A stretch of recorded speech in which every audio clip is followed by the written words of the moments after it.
Hello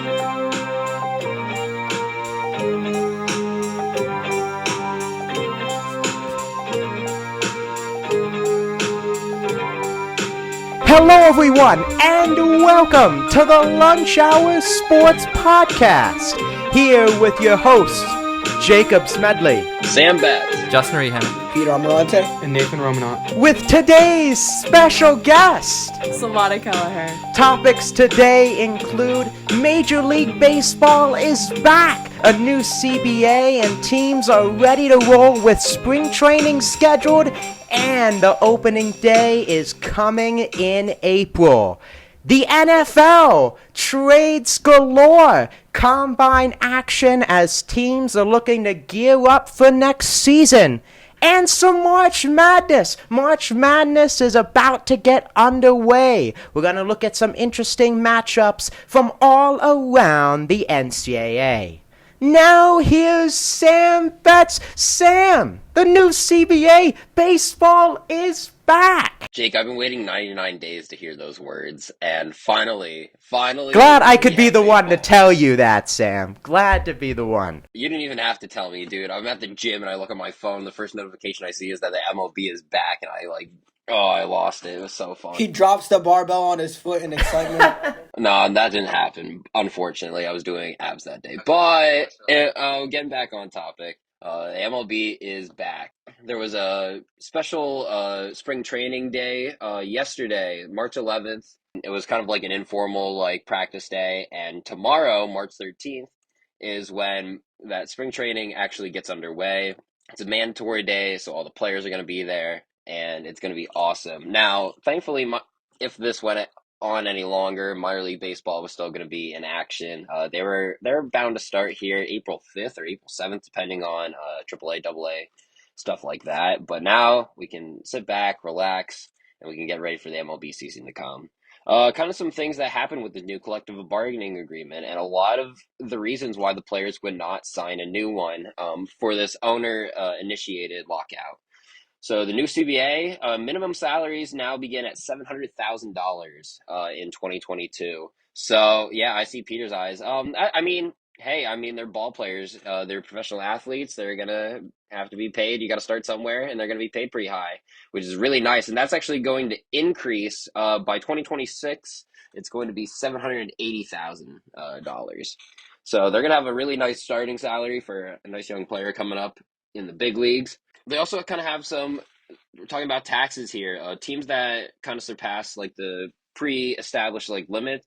I'm talking about pre-established limits. Well, that limit's going to be set at $230 million for 2022. So that's good. We're kind of making a 10% increase here. This is going to give teams a little bit more wiggle room in whether they're trying to sign international players, trying to sign players out of college from the draft. It's going to be really nice. It also kind of helps with that luxury tax thing too for a lot of teams that are in these big cities. A couple other changes and some very notable ones as well. A universal designated hitter has been added to this collective bargaining agreement. And Jake, you're excited to see it? Yes, fist pumping. It was about time. This is where the game is going. As much as I love Bartolo Colon stepping up to the dish and swinging a pool noodle most of the time, it's time. It's time for the DH to come to the National League. The dingers.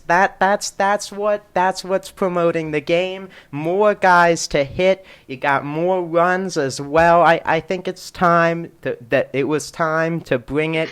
And yeah, it's great, and giving players more lifetime in the major leagues. You got guys like Nelson Cruz. You got guys like Kyle Schwarber, among others who are going to really benefit, and their time in the major leagues will get longer because of this. Now, Jake, I just have a quick question for you. And Sam, you can partake in this.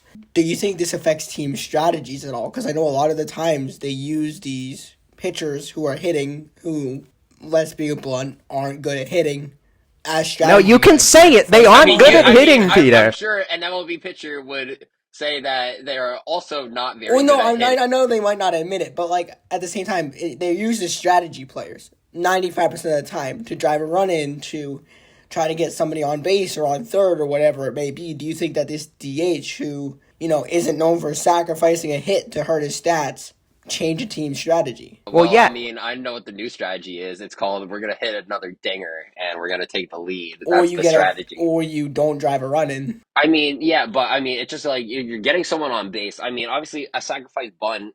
It's a tale as old as time. I mean, the sacrifice bunt has been used in the MLB and in baseball for a long time. Obviously, that's going to change it. That's going to change a little bit, but I mean, when you have another batter up to the plate, like an actual guy who can take the bat and can hit the ball, that's going to change it because then you start seeing more singles, you start seeing more doubles, you start seeing more home runs, and you start seeing more runs.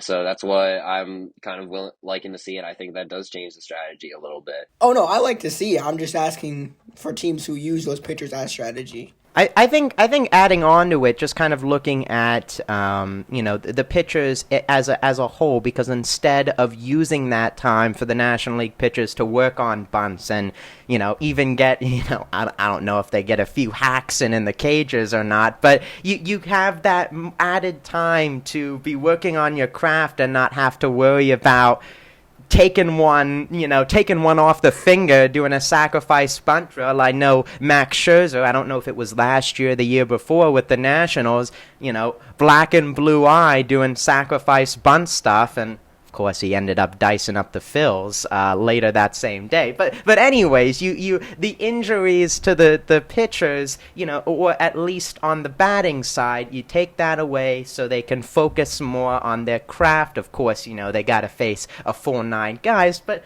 come on, that's what you're supposed to do. Exactly, Jake, and that's what I like hearing. A couple other things with this collective bargaining agreement: a 12-team postseason, the top 2 division winners earning the first round buys. Jake, what are you thinking? I I'm was looking at hearing Jake. I was hearing 12 and 14. Now, I don't know. It's because they had the expanded playoffs in the shortened season, and of course, Okay. teams. Yeah, it was okay, but 12 teams. I mean, there you're. I'm just have to see the first year with it in a full 182. But I'm just thinking in other, even we saw with football. Of course, we'll get to the football segment. But adding in that extra team that might, that 7-9, 8-8, that 500 team that of course Cinderella stories happen. But just adding that other team in for monetary reasons, I'm not sure. Maybe we'll have to see and see if it's different than the NFL with I guess it's 1 or 2 teams, but have to see because of course it's very money based, having more teams in there, more teams getting shown on the TBS, TNT, Fox broadcasts, but. If those teams get swept quickly out of the first round, Yeah, like what does it do you for? What does it do you yeah, for? I know. I'm kind of looking at this, and 12 teams is a lot. We're getting closer to like half the league here right now, and I don't really think you need half the league playing in the playoffs for like a spot. Sam, Like it's I the like participation trophy era. Come like you on. said, We give everybody a shot. Jake, like you said, I think that you kind of just have to see it and see where it goes. But like you said, like the more teams you add to a postseason, I understand that it kind of might like extend the season a little bit. It might extend the baseball season a couple games, but I don't know. I have to see it. I have to watch it. But a couple other things. A 6-team draft lottery is implemented with the hopes of curtailing tanking so that like you don't have the Pirates like putting in all these rando guys who you have no idea who they are and just kind of losing for no reason. They did get Henry Davis, who was the first round pick, a catcher, so he's looking to be pretty nice, but you can't have that all the time. It gives them, I think this will give them like a better incentive to actually try. And then it also, one other thing, additional advertising through patches on jerseys and decals and helmets. So like, how like the MLB has been having like all their like sponsors like, oh, I think the Magic are like sponsored by Disney or something like that. Only makes sense. I'm not sure do you know who the 76ers are sponsored by? I can't think of it off the top of my Wait, head. I think it's crypto.com. Yeah, If yeah, I yeah, yeah. It's yeah. crypto. That's right. I guess that's kind of implementing that other thing, getting some extra money into the team's pockets, stuff like that. But a a couple other things, but those are some of the main ones. And I'm just happy to see this back. And with baseball coming back, we had a lot of signings, a lot of trades. Like it was basically kind of like how the MLB was starting up right before this collective bargaining agreement stuff happened before the lockout. We had a lot today. Jake, I don't know if you saw, I sent you Jerry's Familia going to the Phillies for 1 year. Oh my. I'm kind of interested to see how this goes. I'm kind of excited for it. Oh yeah, baby. Phillies. Jeris Familia. We're going to the top. Jeris Familia, 3.94 ERA. Can't wait for those 98 mile per hour sinkers in the opposing batter's box that JT is diving after. I mean, yeah, okay. They need help in the bullpen. Signed Corey Knebel prior to the lockout. I think he's going to be better than Familia, but is it moving the needle? No, especially with another move that you might get to by a division rival. I'm just not here for it. Jeris Familia may be all right in the seventh inning here or there, but it doesn't move the needle for me. No, and I'm not saying it. Well, I just kind of would like to see just where it goes. I'm kind of like I'm just hyped that the Phillies actually made a move right when baseball is about to start. So Sam, I'm don't happy be about content that. with that. Don't be content with that. Don't be content with them just making a move for a veteran reliever. Okay, don't fool yourself like Don't that. stoop There to that should be level. more. There should be more than that. At the same time, at least they're not making stupid decisions. Couple other moves here. Clayton Kershaw resigns with the Dodgers resigns with the Dodgers. That's I no was kind fun. of wondering to see where he was going. I mean, he's been kind of Go to having some trouble. Texas. Go to Texas. Go to. Dude, everyone There's tries no to go- fun. yeah, he's gonna You go to already Oregon, won a he's ring gonna with go the to Texas, and Dodgers. then Go he's gonna do somewhere nothing. else. Yeah, he's gonna go to Texas and then not do anything. So, but he's gonna go with the Dodgers. I feel like it was kind of debating whether he was gonna come back or not, but they re-signed him. So I like to see that. The Twins acquired Isaiah Kiner Falefa in a trade for Mitch Garver, and I believe the Twins also got another pitching prospect back there too. Nothing big. Mitch Garver's actually a really nice bat though for the Texas Rangers. He's one of the better hitting catchers that the MLB has, and he can hit some dingers. So we're gonna see where he goes with that. Had a down year last year, but I think maybe new environment in Yeah. Texas. Oh God, I saw this one. The Blue Jays signed Yusei Kikuchi. Look at the Blue Jays making moves. Stand up, Toronto. Toronto, it is time. This isn't The one of their better rotation moves. is great. This isn't a great This is- move. I don't This like is this great. move. You add him to Jose Barrios. They signed Kevin Gausman already in the offseason prior to the lockout, a guy who was in the running for NL Cy Young last year. Hyunjin Ryu, let's not forget about him, who still has a sub-4 ERA when at his best. And yeah, Alex Manoah, who's a great young right-hander. You add Kikuchi in there as a fourth, fifth guy. With the lineup that they have, my goodness, this is going to be a very scary team this year. He was an all-star. I'll give him that. He won 6-4 with a 3.4 ERA before the All-Star game, and then posted a 5.98 ERA after July. Oh, beautiful. Angels re-signed Kurt Suzuki. He's been a long time catcher. He was kind of having a down year. He's getting older, but nothing wrong with that. The Mets got Chris Bassett. Now this is an interesting one. He posted a 12-4 record with a 3.15 ERA for the Athletics, and I think that's a great trade. I think that's a great trade for the Mets. Get like kind Steve of like a Cohen is making me sad, Sam. I know, Steve Cohen he's is making me making me sad, too. weep. Steve Cohen is making me sad to be a Philadelphia Phillies fan. Chris Bassett to Max Scherzer and Jacob deGrom? Are That's you really kidding good. me, That's Sam? That's a lovely With rotation. Tajuan Walker and It Carlos hurts. Carrasco. It hurt. Oh my goodness. Yeah, just a couple other small ones. The Rockies made some moves by signing Jose Iglesias and Alex Colomé. Really good defensive shortstop in Jose Iglesias and a really solid reliever in Alex Colomé. Then a couple other. The White Sox signed Joe Kelly. Love to see that. Love to see that man keep pitching, causing a ruckus in the MLB. Love his exchange with the Astros. Or should I Oh, say love the it. Cheaters, rather, I in love Houston. it. And then Josh Harrison also re-signed with the White Sox as well. So, a couple of small moves.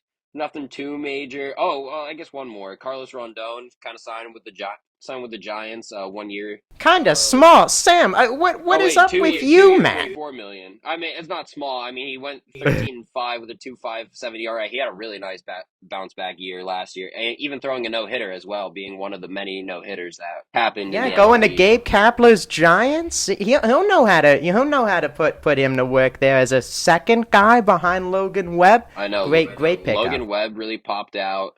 They got Anthony DeSclafani back. Unfortunately, they lost Kevin Gausman, who had a really nice season with them. But I mean, this is a pretty good sign for them. This is a pretty good sign for them to kind of come back and kind of put someone in Kevin Gausman's spot right here. He can.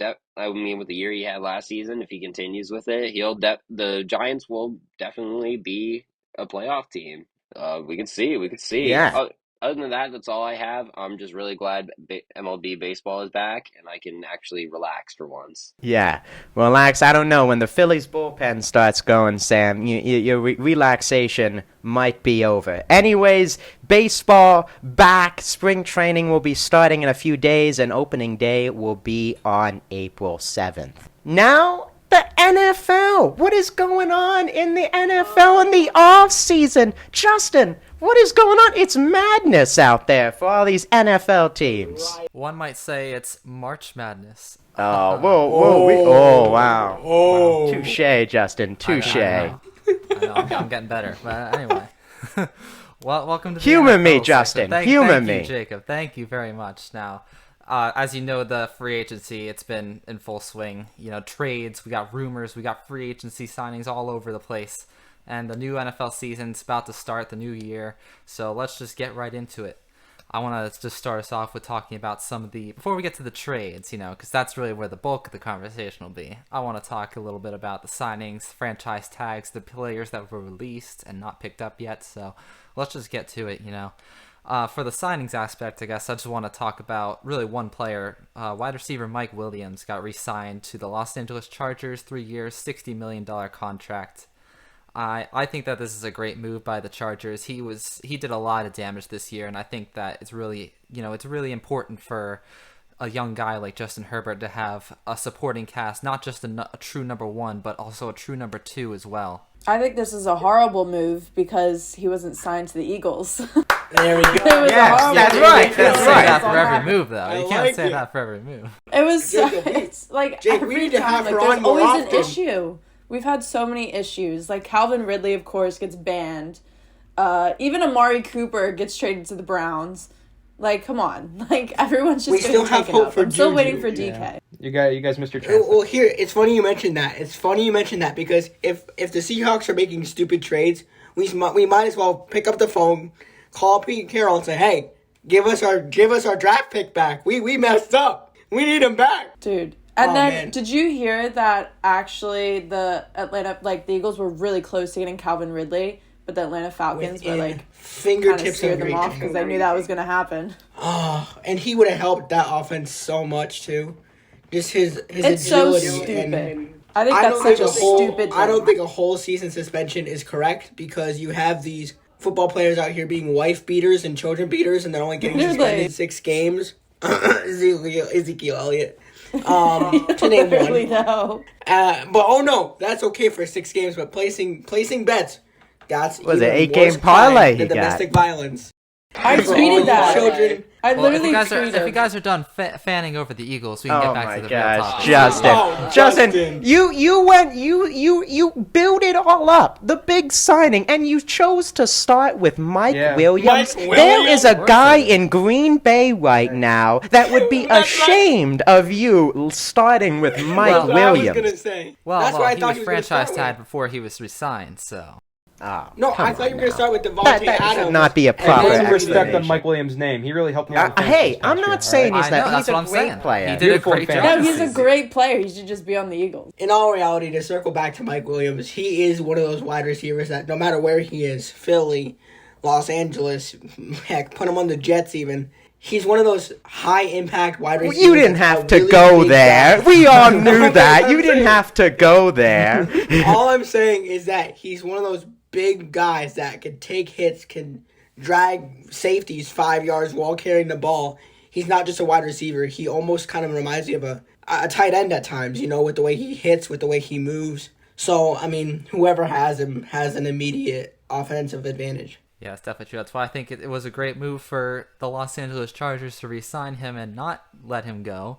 But then again, things happen. So I want to talk about some of the franchise tags as well that happened, some of the more important ones, And then I'll start, of course, with what you mentioned. Davante Adams, before he was re-signed, he was franchise tagged for this year. So they will be paying him significantly more than they should be. But after that, we also have Chris Godwin, who bought this franchise tag by the Tampa Bay Buccaneers. Mike Gesicki, franchise tag by the Dolphins. Big up the Penn State boys. Let's go. Come on now. He's great. Hey, he's Both a great of them tight end. He's a good tight end. Yeah, before we move to the trades, though, I just want to quickly touch on some of the release players that were just recently released here. We got the cornerback from the Baltimore Ravens, Trayvon Young, was released, along with an edge rusher, Trey Flowers from the Detroit Lions. Kyle Van Noy, New England Patriots linebacker, was released recently. And speaking of linebackers, Bobby Wagner from the Seattle Seahawks. I mean, They didn't even tell him. They didn't let him know. it's crazy. So they're making big trades, which we'll get to, but they're also doing things like this where they're releasing their Bobby best Wagner. defensive player. Yeah. I say wouldn't let's call it a get big Bobby trade. Wagner. I'd call it a really stupid move. Well, we'll get to it, but anyway, about the release, I can't believe they would release because he did have a good season too. So I don't know what was going on with that. Seahawks fans who listen to our podcast, I am so sorry for you. So sorry. So sorry for all the Seahawks. Hey, oh yeah, should have ran They're the just ball giving at the away one. everything. Wait till they give DK Metcalf to us, and they'll really Oh, just yeah. have absolutely no. Woo! Yeah, There we go. Birds Mania. There You we guys are outnumbered now, Justin and Nate. This is Birds Mania. That's man. what we're turning the section into Listen, now. That's just a dream of yours. All right, it ain't happening anytime soon. Jake, I I don't said think this. they're that JJ I'll say it again. Arthega-Whiteside and picks. We'll send Dude. them over. Dude, Send you that. guys are We'll never switch. living We'll that down. flip. Eagles will never live that down, man. In all honesty, I think that when we're talking about teams as a whole, the Seahawks blew themselves up with this Russell trade. They finished the job with this whole best. They finished the trade with the releasing of their best defensive player. I mean, they just completely blew up their entire team. I feel bad for Tyler Lockett and DK Metcalf. They must be really depressed right now. Yeah, they get Drew Lock to throw them the damn ball. He stinks. Oh. I can confirm. Well, Don't worry. let's just get right into it then. I just want to bring it up now because I want to just give you the details of the trade here. The Denver Broncos traded quarterback Drew Lock, tight end Noah Fant, defensive end Shelby Harris, a 2022 first-round selection, the 9th overall, a 2023 first-round selection, 2022 second-round selection, the 40th overall, and a 2023 second-round pick, and a 2022 fifth-round pick as well. They traded all of that just for Russell Wilson from the Seahawks and a 2022 fourth-rounder. And it is 100% worth it. That's all I gotta say. For the man. Broncos. I was Yeah. actually gonna bring it up because that is a lot. For It is a a lot. player and a People are quarterback. giving the Seahawks a But D Russell Wilson grade isn't for the a trade. top 5 quarterback. He's getting old. He's a too. top 10 quarterback. Not this past but not year. He is a top wasn't. 10. He's a He's top not top 10 5. quarterback in the league. top 10 for sure. But that is He's got a lot. In my opinion, a top 5 wide receiver core in the NFL in Denver. Now that he's going there, I mean, come on, man. Well, that's Yeah, no, There you may said be some bold. KJ You said Hamler bold. bias. You We said will add there some KJ Hamler PSU bias, but I Jerry Judy, possibly Cortland in Sutton. the future. I mean, come on, I'm man. not- I don't want they're to. good, but I they're don't know if good. they're top echelon. I don't know if they're top Top 5. echelon. There is I- bias there. Everyone 'Cause I mean, listening, like- there is bias from Nate. There's He's bias? smiling from ear to ear. There's There, no, he like, knows. true, Bro, come on, man. superstar there. So That's true. Cortland Here's the Sutton. thing. If Cortland Sutton had a quarterback, like an actual good quarterback, a competent quarterback, We'll see. not Drew Lock. Nate, this is his year to prove himself. I mean- Drew This Lock is was his year doing then. dance What? moves on the bench, and you're not saying he's a competent QB. He was breaking it down on Yeah, the yeah, bench. yeah. You know, what was he? He's got the Here's moves. the- Him Look and at that, Tim, Sam- two Sam gloves is- over there, man. You know, the know question what has those to guys arise, are doing, though, but- was the price for Russell Wilson too high? I'm fine with it. I'm a Broncos fan. I'm fine with it. That's all I gotta say. man. course We you're know fine. your Yeah, opinion, but- Nate. We Broncos know are your. idiots. Like six draft picks. Yeah. That's a lot. I don't know. When you're as That's bad a as lot the of Broncos, I don't think it's that Yeah. crazy. But if it was any other Exactly. normal team, I'd be like, that's Exactly. insane. The Eagles weren't Yeah. much better, but Wow! Oh Eagles my made gosh! it Are to you the- are you We're not are you talking want about to the start Eagles. In the something? worst Justin? division in football, so Yeah. I mean, With this Russell Wilson trade, The only thing I can think of is, the Seahawks are screwed. We already know that. I just send my best wishes out to Derek Carr. That poor man and that poor Raiders team is in now one of the toughest divisions in football. And I just feel about, even with Khalil Mack now going to the Chargers, like, the poor Derek Carr, it's such a waste of a young man's career. I mean, the poor guy is playing for a horrible team. You gotta get him out of there. They made the playoffs. They did make the playoffs. They did make the playoffs, but I don't see it happening again. I still think that true.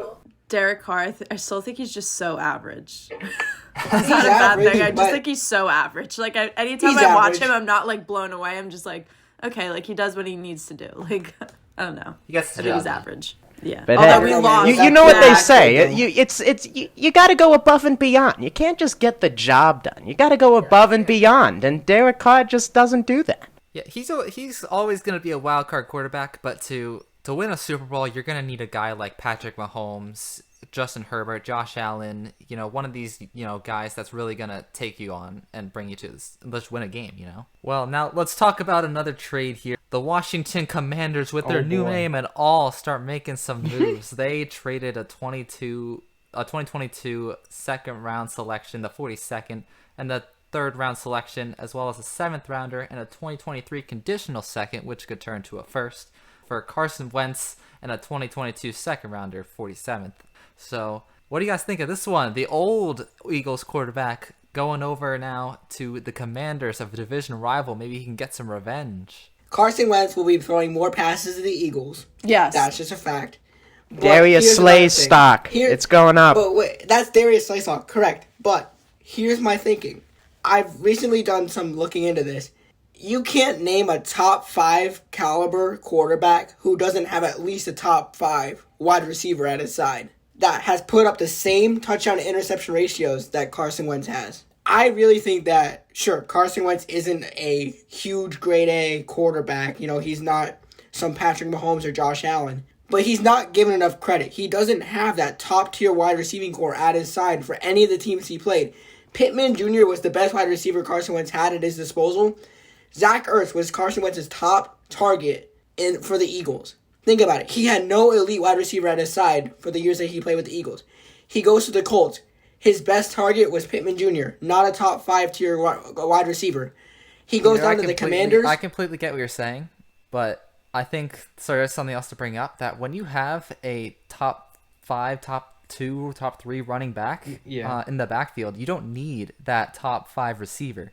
You certainly need a receiver. When you have a Jonathan Taylor that can carry your offense, all you need to do is not turn the ball over, and you're going to win games. Sure, and but you still need a receiver to drive. You still need a receiver to drive the ball down the field in those 2-minute drills. But not a top 5 receiver. Nah, yeah. Peter, that is where you are wrong. What are you saying? No, you don't need... all I'm saying... You want to know what I'm saying? All I'm saying is know. that this is Carson Wentz's biggest chance to prove himself. I knew he'd because fumble he at some has a really point, good though. wide receiver core with the Commanders. And I think Really that's good. outside of McLaurin? Who outside of McLaurin who else right do they now? have besides McLaurin? Logan Thomas isn't a bad player. Yeah. He's getting up there, though. All right, I'm going to say this to you, Peter. You brought up Zach Ertz, though. When Carson Wentz was playing with Zach Ertz was a better tight end than Logan Thomas is now. So, But Zach Ertz was his primary target as opposed to no hands Alshon and let it fly over my head Nelson Aguilar. Yeah. I mean, It's drop Nelson Aguilar, get it right, Peter? you have It's hit him in his hands and he drops it. I'm just saying, you have a good running back on the Commanders. Not top tier, but he's a good running back. You have a pretty good wide receiver, not top 5 wide receiver. You have a decent wide receiver, and you always have Logan Thomas as a backup plan at tight end. Carson Wentz has 3 offensive weapons that he lacked with the Eagles, at least with the Eagles, and I think that this is his year to prove himself. To really either break out and be a good quarterback and prove himself, or remain where he is as, halfway decent. Dude, he had the chance this past year, and he fumbled the bag. All they had to do was beat true, Jacksonville. They had to beat Jacksonville. They were in the playoffs. But you're leaving it to Jonathan Taylor. That's who you're putting the whole Jonathan game Taylor could have won MVP. What are you talking about? Out of the I'm not backfield as a discrediting Jonathan receiver. Taylor. You're not fully listening to me. I am not discrediting Jonathan Taylor. I am not discrediting him at all. I am saying It takes more than an elite running back to win a football game on the offense, period. Yeah. I don't care who you are. You have to have more than a running back. All I'm saying is this is his year to prove himself. He's got more weapons than he's ever had. But this last season was literally the year to prove himself.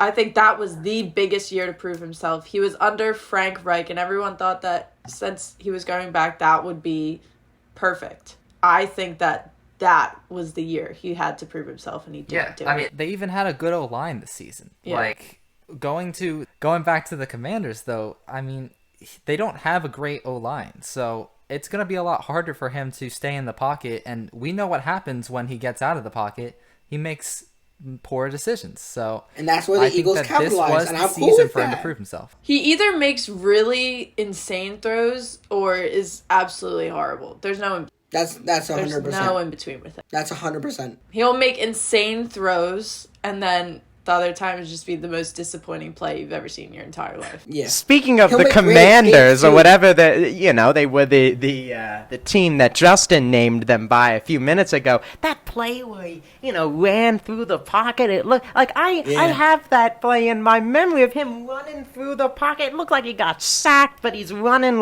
down the that was the MVP class. And we're like, what? How did he do that? And now he's throwing interceptions to a linebacker 3 yards down the field, or flicking it. Like you said, there's no in between. There's no perfect. He got married. He tore his ACL. He had all these injuries with his ribs. I don't know, man. I think that with people like Carson Wentz, who are bust or boom, injuries do a lot to those kind of guys. And with Carson Wentz, who wasn't able to escape those enormous piles of linemen like he did back when he played for the Eagles, like Jake's talking about, after the ACL, after the rib injury, after, he sprained his ankle this year.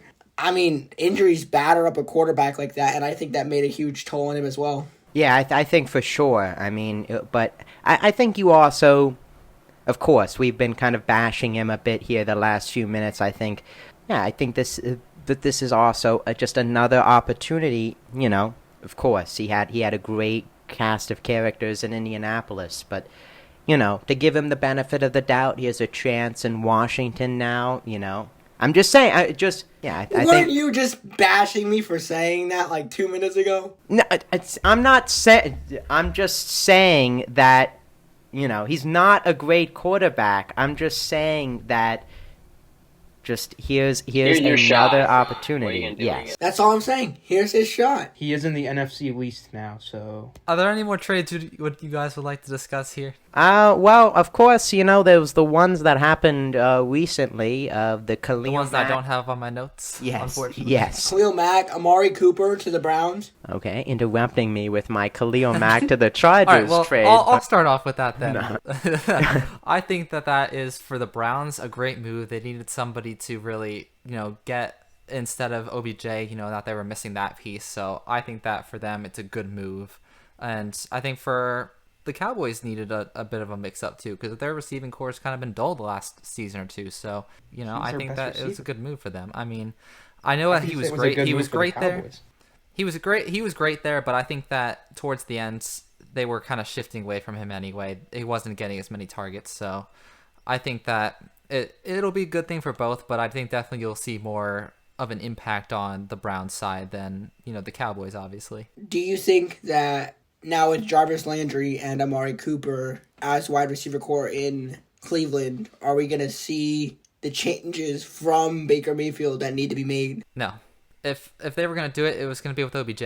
He's a better receiver, I think, in my opinion. That's And my thought process. Yeah, he So- proved that with going to the Rams, so I don't know. don't think I don't think anything's going to change for Baker, really. I just think it's a waste. I don't know. Not that Amari Cooper had a say in it. It's just a waste for him because, he's a veteran player. His career is kind of on the way out. I'm not saying he's retiring next year or anything, but he's been in the league a long time. I mean, to put him on a team like the Browns where Baker Mayfield's an on and off quarterback, I don't know. I just think that, sure, he's a good addition to an offense, but if you wanted a receiver that badly, you could have fought for someone like Juju Smith-Schuster or, somebody who's actually going to make an impact for the Browns. You don't think Amari Cooper does that? No, I think he does it pretty well. I'm just saying. I mean, I think Amari Cooper's better than Juju. No, I'm saying, I was Nate, gonna I'm say. saying if the Browns wanted to make a long-term change, go for a younger wide receiver. Listen, Baker does not have any excuses anymore, really. I mean, I'm not giving Baker the benefit of the doubt. He's got Amari now. He's Yeah, got and probably many the best people- backfield in football. I mean, he's got Kareem Hunt and Nick I Chubb. honestly think come that on. he has one of the best supporting casts in the league. Yeah. And yet he's done nothing with it. So Many people say I'm he not was the making reason excuses for OBJ Baker. ended up on the Rams because he wasn't giving him the football. By all means, am I not making any excuse for Baker? I'm saying for the Browns franchise itself, I would have gone for a younger receiver for the long term. But we'll see how Amari does in Cleveland. Hopefully Baker can get his act sort of together to help Amari have a decent season there. And like Jake mentioned earlier, the Khalil Mack trade. Poor Chicago, man. They're starting to decline too. Well, I mean, they already were, but... well, they were starting to get better, drafting a new quarterback and everything, but then they were like, maybe we'll just get rid of our defense, that's what we're gonna do. So Rebuilding. that trades. Justin Fields, rebuilding. You gotta.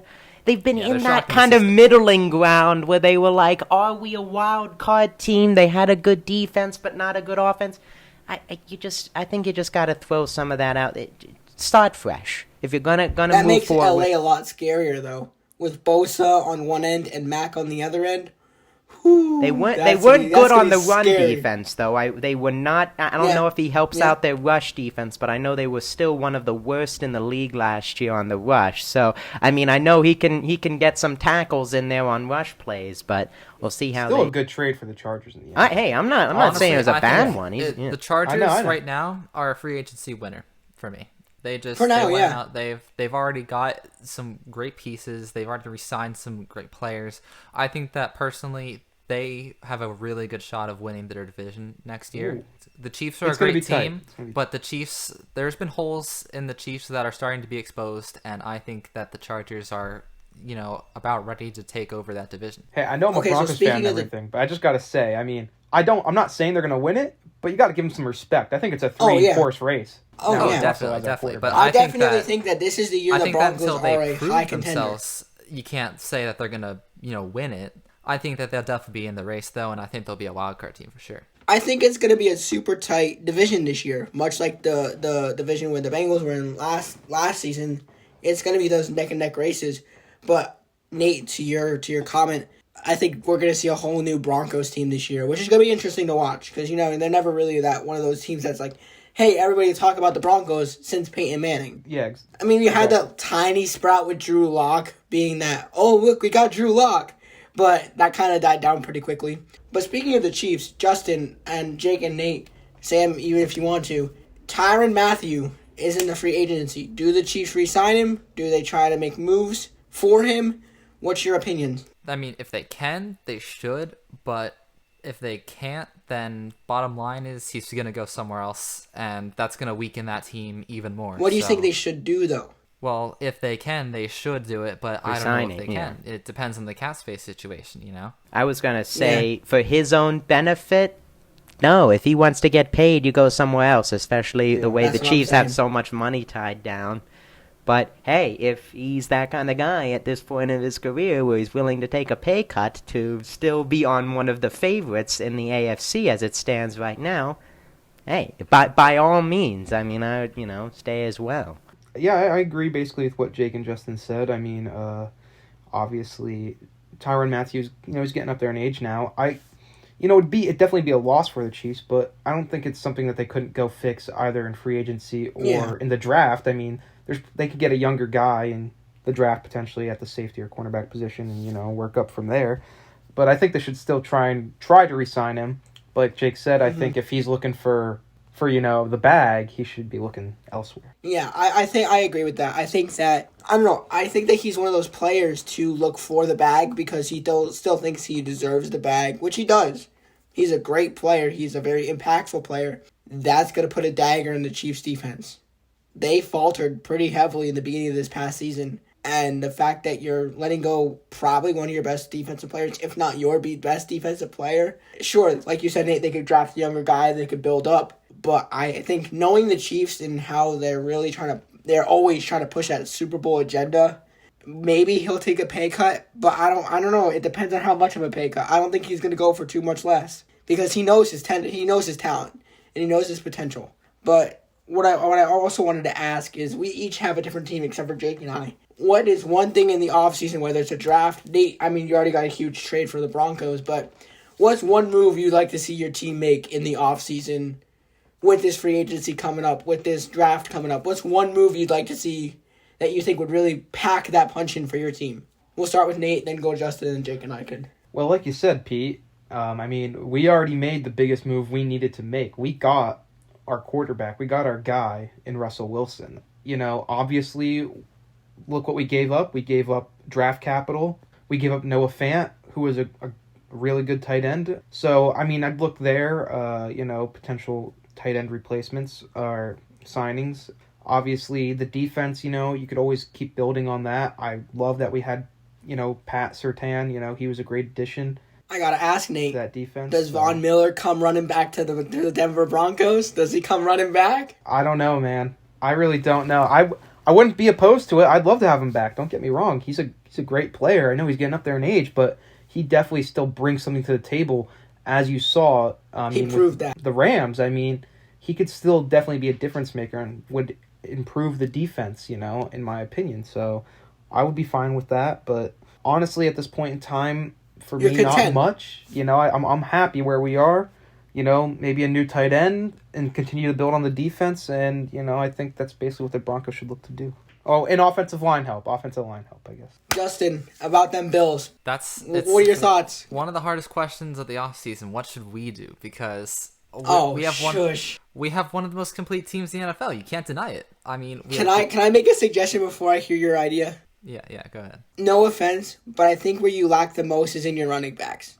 Devin Singletary isn't now, let me as bring up reliable. a counterpoint to that. That is where you're wrong. You see, it's not Peter, that is where you are wrong. Here, let me take this, Justin. Let me take this. Yeah, Peter, that is where you are wrong. It's just a suggestion. Good It's not Lord. the running backs aren't the problem. We've seen great production from Devin Singletary, from Zach Moss. We've seen good production from these guys. What we're missing is an O-line, I think. A rushing O-line. We have a great pass defense O-line, but our O-line when it comes to run defense just hasn't been as good. We don't have bruising guys. We have very quick guys that can, be agile and, back up real quick and then make good blocks, but we don't have guys that can really move a pile. So I think that for us, we probably are going to have to do that because on defense, everything's pretty much solid. We need more cornerback depth, of course, but other than that, of course, our guys are, some of the best in the league. So really, that's all I can think of is just cornerback depth and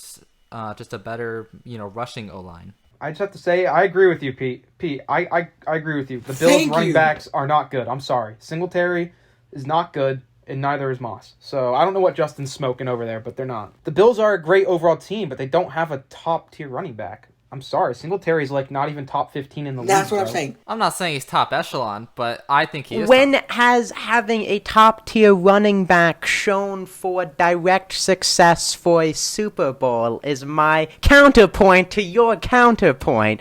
If for me, not to cut you off there, Nate, but I think I know they have great wide receiver depth, but if there's Allen Robinson or if there's another tier 2 guy you can have alongside of Stephon Diggs with Beasley in the slot and Davis, I'm all for that. I don't know about that though, Jake, because Isaiah McKenzie has really... When you have a guy like Josh Allen, you don't need a great running game. That's just the bottom line. It's not like having a Carson Wentz. Dude, you can't just rely on your quarterback to run all the time, though. Justin, You don't want to be Baltimore. He can throw the ball for 300 yards a game. So, I mean, I know both facets are important, but when you don't need a top tier guy if you have a Josh Allen and a Stephon Diggs that are in your passing game. I just don't think that your backfield's very good. That's all I'm saying, man. No, Justin, for 1 second, please hear me out. Yes, Josh Allen is a top tier versatile quarterback. He can bomb the ball. He can run. He can hurdle. He can slide. And he can throw a beer. great. You are risking injury every time you run him. You are risking injury of a top-tier quarterback. Not to say he will be injured, not to say he's not a good runner. You're risking injury. That's where, in the cases where you have great edges, great guys who are on the cornerback, linebacker positions, who are going to hit Josh Allen to end his career, you want a solid backfield. And you don't have it 100% in Devin Singletary. You need somebody who is more versatile than Devin Singletary. That's all I'm saying. But, I'm not saying Devin Singletary is bad. For, though? Like, what kind of guy? You're looking for a guy like Saquon Barkley. You're looking for a guy. That's like an all-star. He's like an all. I'm saying we don't need an all-star. Like, we just need a running back. But you need a guy who's going to be more impactful than Devin Singletary to save your quarterback's legs from being snapped in half. That can run 4 yards a carry. That's what I need, because that's what you want. We'll just have to see. We'll have to see. I don't know. I think that the Bills should look. He can't be a good running back, but he's very average, below average running back. I'm not saying he's a long-term solution. I'm saying that for right now, that's not. I'm saying that's an area you guys could improve at. Looking at your team, running back is an area you guys could definitely improve at. That's what I'm saying. Definitely, we could definitely improve our running game. That's for sure. Jake, let's hear your remarks first on the Eagles. What do you want to see happen? Oh, gosh. Well, man, you just threw that at me there after all this. Eagles. I did. Oh, man. Well, I think elephant in the room, we kind of discussed it earlier on.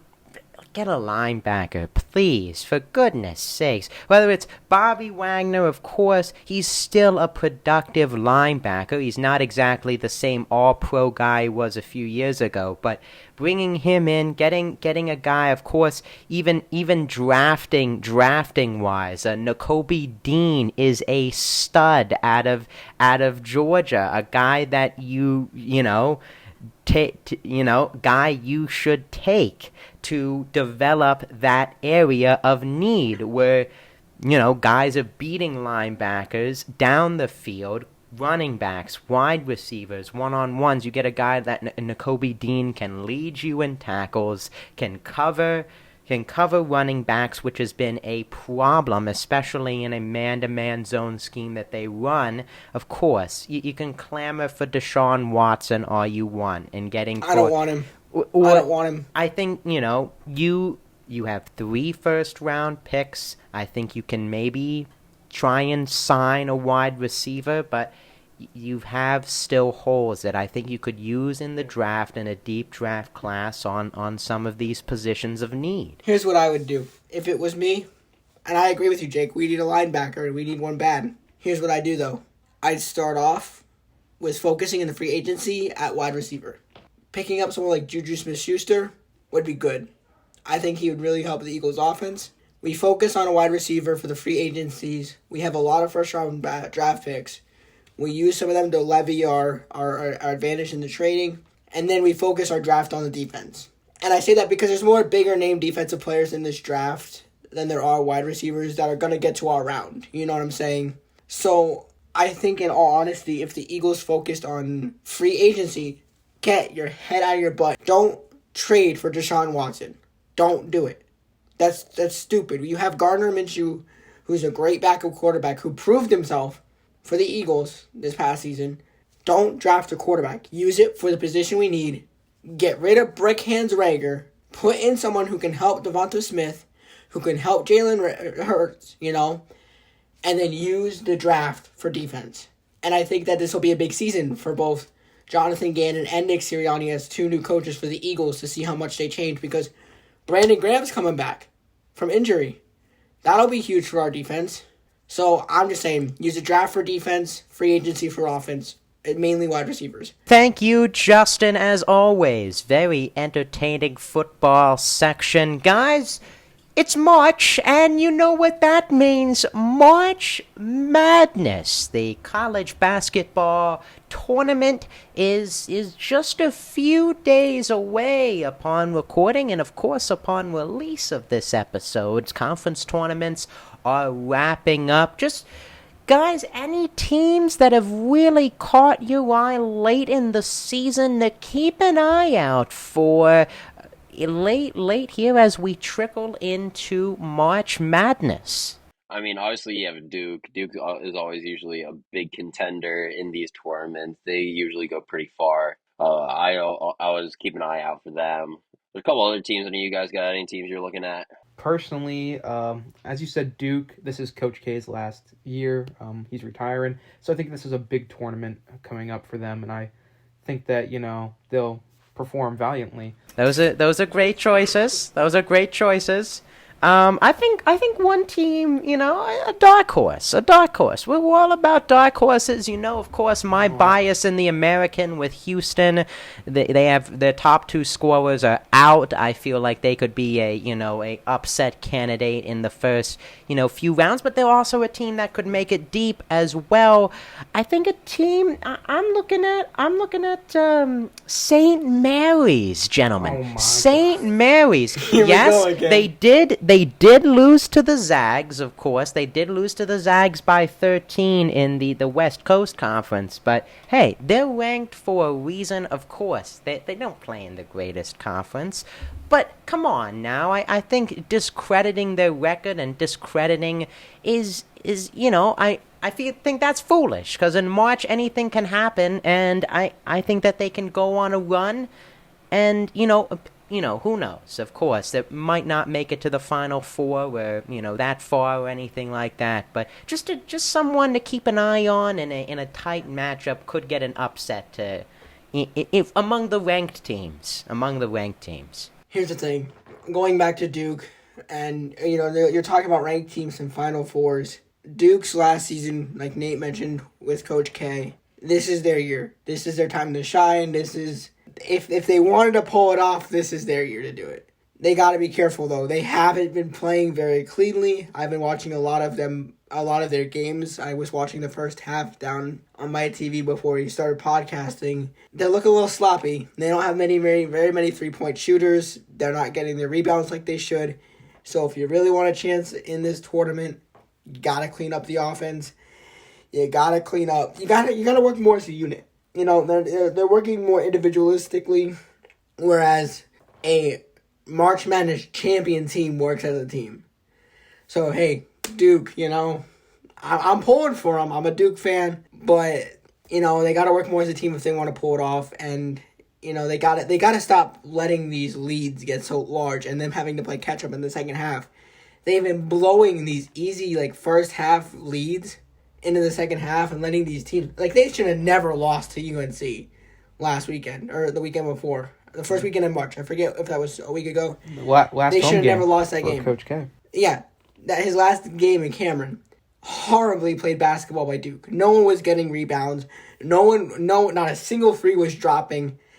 You got to change your method. And going into those ranked teams, like you said, Jake, those higher ranked teams, they're going to be harder competition. And would I like to see the underdog St. Mary's do well? Sure, that'd be pretty cool. I'd like to see Texas A&M do pretty well. They've been playing some pretty good basketball as of late. They're an underdog too, as well. They are an underdog, Very and big underdog. they are. Yeah, and that's why I'm kind of, pulling for them here a little bit. They've been playing some pretty decent basketball themselves, coming up from leads, catching up, and finishing it, taking it home. So it's going to be a really good March Madness. I'm excited for this one. I just want to put out there one more team I watched play earlier today, and that was that's the Iowa Hawkeyes. I mean, they really impressed me. They're a team with a lot of seniors. I mean, I was watching them play Indiana in the semifinal. They came back from being down, and then Bohannon hits a bank three with a second left to win the game, essentially. They have a lot of seniors. They got the Murray brothers, I know, on the team, two very highly skilled players. I think they can make a run. I think they're probably the Big Ten's best chance, in my opinion, this year.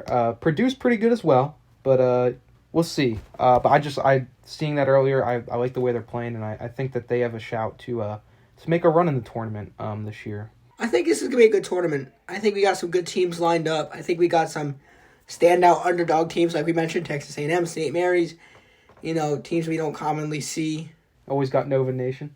The Nova best Nation. school in Philly. No. And it's not even in Philly. It's not even in. I'm not going to go down that road. We'll save that for the behind the scenes. But definitely a good team and really have showed out this season. Of course, took care of business against Creighton in the Big East final. One of those teams at the top fighting for the March Madness. We'll definitely keep an eye on it, guys. Plenty of great teams. That will do it for this week's episode of the Lunch Hour Sports Podcast. It was a long one, action-packed, a lot of great conversation.